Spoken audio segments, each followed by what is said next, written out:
Yangından sadece bunları kurtarabilmiş. Abimiz, görüyorsunuz, malzemeler sadece bunlar kalmış. Zaten görüntülerde de evin hangi duruma geldiğini gördünüz.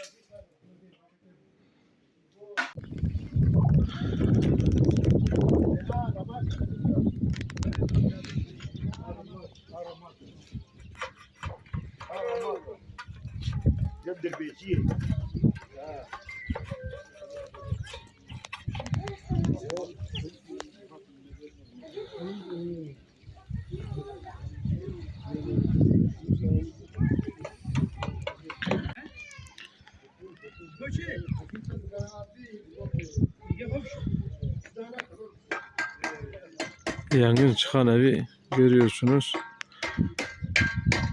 İtfaiye ekipleri ancak kepçelerle yıkıp ancak söndürebilmişler.